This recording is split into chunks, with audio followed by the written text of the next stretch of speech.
Minor infestation? My foot. Sentient goo and a crab with a wrench. Dispatch called it minor. I call it Tuesday. Who got the last round? You? Okay, so it's my turn for what happened this week, huh? Right? Well, you won't believe the kind of week I've been having. Like, seriously bonkers. Remember I told you about my job? The whole, Xeno-containment specialist gig? Yeah, that's the fancy title. Really, it just means I clean up after weird space stuff goes sideways, which it does, a lot. So this dispatch comes through, right? Routine call. Minor bioluminescent infestation, it says. Sector 4, sub-level B. Some old hydroponics bay they haven't used in ages. Easy money, I figure. Pop down there, grab my scanner, standard procedure. Should be in and out, grab a coffee on the way back. Yeah. No, not even close. I get down there and the airlock cycles open. And the first thing that hits me isn't light, it's the smell. Like ozone, yeah? But also like burnt jalebis? And maybe damp socks? It was, wow, not good. You know when something smells so weird that your brain just short-circuits trying to process it? That was this. I pulled my collar up over my nose, like that ever helps, and tried breathing through my mouth. Made my eyes water anyway. Had to stop and check my scanner wasn't malfunctioning from the stench alone. And it's dim. Really dim. Emergency lighting must have died ages ago, so it's just the glow from my torch and this weird, kinda hazy stuff in the air that scatters the light all wrong. And there is bioluminescence. Okay, the dispatch wasn't totally wrong, but it's not an infestation, it's these little drifty things. Like jellyfish made of fog. But they got these little tiny pinprick lights inside them, blinking all random-like. Kind of pretty, actually. Like those tiny lights Mum insists on for Diwali, if they decided to float about being freaky. I tried to get a scan on one, but they'd sort of drift away whenever I pointed the sensor at them. Almost like they knew. And they moved in this weird synchronized way, like they were communicating or something. Blue light, pink light, blue again. Like some sort of code. I got a partial reading, mostly gas, but with these strange energy signatures woven through it. Nothing in the database matched. So I'm walking deeper in, scanner out, trying to figure what these things are. Manual's got nothing. Pagal system. Zip. Nada. Which is never a good sign, you know. Means it's either brand new or something someone really doesn't want documented. My money's on the second one. Actually tried calling dispatch for a database update, but the comms kept raking up. Just static and this weird echo like something was bouncing my signal back at me, all distorted. Another bad sign. I should have just turned around then, honestly. But the job pays extra for successful identification, and my gear payment's coming up. So, anyway, I'm creeping along, step, step, squish. I look down. Floor's covered in this goo. Thick, purple, kinda shimmery goo. And it sucks at my boots. Lovely. The smell is definitely coming from the goo. Burnt jalebis and, feet. The goo was alive. Had to be. Not in a, hello, I'm sentient slime way, but it definitely reacted to movement. Every time I took a step, there'd be this ripple spreading out from my boot. And not just normal liquid ripples. These moved too fast, almost purposeful, like the goo was sending out alerts. Intruder on the left, heavy boot approaching Sector 5. My scanner was going mental by this point. picking up all sorts of chemical reactions, cellular activity, energy transfers. I tried to take a sample, but, well, it didn't want to be sampled. The collection tube would go in, and the goo would just move away. All of it. Like when you try to push two magnets together the wrong way. Kept trying different techniques, quick jabs, slow approaches, even tried distracting it with a light. Ridiculous, I know, but you get desperate. Finally got a tiny bit when I super chilled a collection rod. Stuff doesn't like cold, apparently. Then I hear it. This noise, like chittering, but wet, like someone trying to talk with a mouthful of, well, goo, I guess. Clickle-plack, over and over, coming from the back of the bay. You know in horror films, when you're screaming at the character not to go into the dark room where the scary noise is coming from, and they always do it anyway, and you think, what an idiot, I'd never do that. Yeah, well, turns out when you're actually there, in the situation, you absolutely do go towards the weird noise. Because that's the job. That's what they pay you for. Getting samples, cataloguing anomalies, containing threats, not running away from odd chittering sounds, no matter how much you want to. So, like the genius I am, I head towards the weird noise in the dim, sticky, smelly room full of unknown floaty things. Standard procedure, right? I made sure my scanner's recording everything. Not that it helped my nerves any, but at least if I got dissolved by mystery goo or abducted by fog jellyfish, someone could study the footage. Might even name a cautionary training video after me. The Holloway Protocol. Why we now carry backup unit. I get to the back and there's this pile. A huge pile of scrap metal, busted pipes, old wiring, just junk. And the goo is thickest here. And the chittering is coming from inside the pile. Louder now. The pile was weird. Not just random junk, but almost arranged? Like someone had sorted it.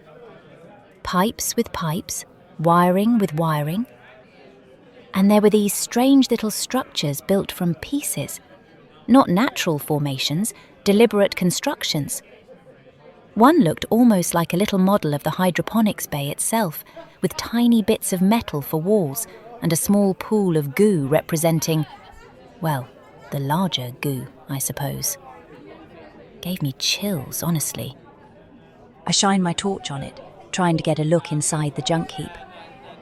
And something moves, fast, like a crab made of shadows and rusty knives. Something out of a nightmare, or one of Dad's wilder tales about, I don't know, a mechanical something. It skitters out, all sharp angles and way too many legs. Scuttles right over my boot, yikes, and disappears back into the junk. It had these glowing red eyes, like cliché evil red eyes, you know? I may have screamed, just a little bit. Professional scream, totally within containment protocols. But seriously, this thing was like something from those old Earth horror films about aliens. All angles and too many joints, moving way too fast, with those eyes. Those weren't bioluminescent, not like our floaty friends. Those were tech, scanning me, analysing, I'm sure of it. My scanner went absolutely ballistic when it appeared. Readings all over the place. Metals, organics, energy signatures I'd never seen before. Cross-species biosynthetics, maybe? Like something had merged with machine parts. The database came up with a potential match notification, but then just displayed file access restricted, with some security classification code I didn't recognize, which is concerning. Means someone higher up knows what these things are and isn't sharing. Okay, so now I'm thinking minor infestation, my foot. This is This is something else. I back away slowly, real slowly, trying not to make any noise. Squish, squish.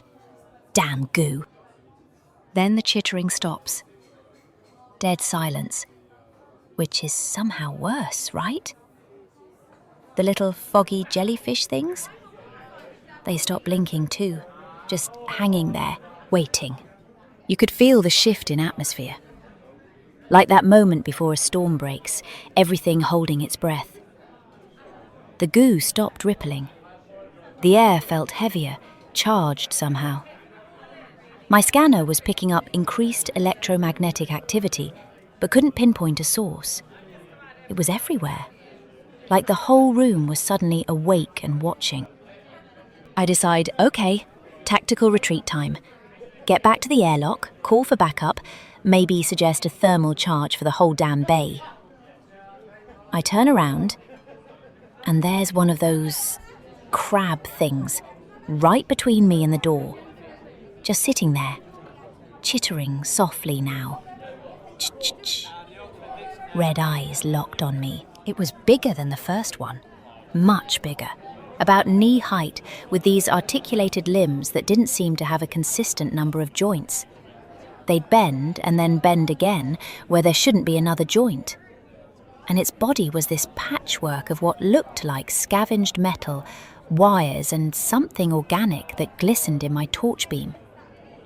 The scanner was giving me these crazy readings, part machine, part biological, but neither part matching any known configurations. And it's holding something. In one of its, pincer leg things.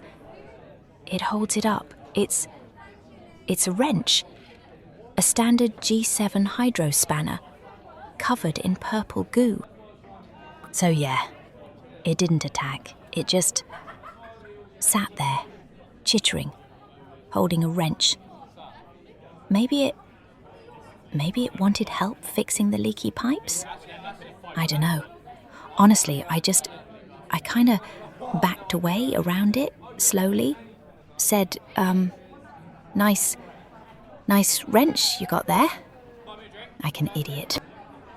I mean, what else do you say to a potentially sentient crab machine hybrid that's blocking your exit and offering you maintenance tools? I'm not trained for first contact scenarios. There's a whole different department with much better hazard pay. I'm just supposed to contain stuff, not negotiate with it. The funny thing is, it seemed to react to my voice. The chittering changed pitch, got almost inquisitive. And it took a step toward me, still holding out the wrench. Not threatening, more like offering. Which was somehow more terrifying than if it had charged. Because it meant it was thinking, planning, communicating. I kept backing up, trying to circle around toward the door without making any sudden movements. It tracked me the whole time, those red eyes adjusting, focusing. The wrench still extended.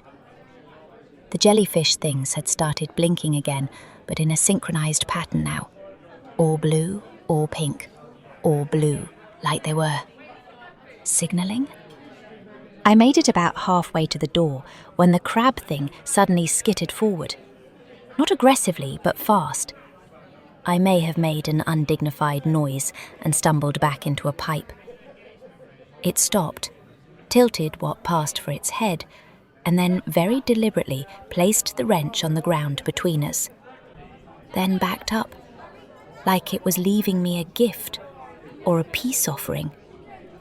Got back to the airlock, sealed it, and leaned against the door, breathing hard. Signal cleared up once I was back in the safe zone. Called dispatch.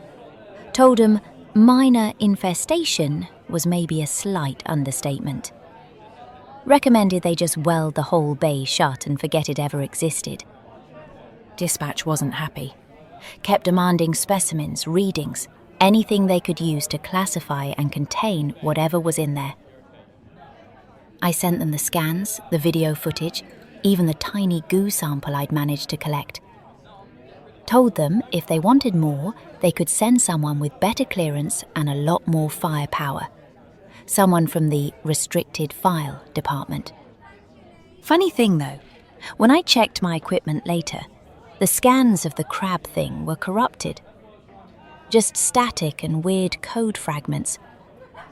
The video showed the goo, the floating jellyfish things, but whenever I'd pointed the camera at the crab thing, there was just this blur, like the image couldn't focus properly.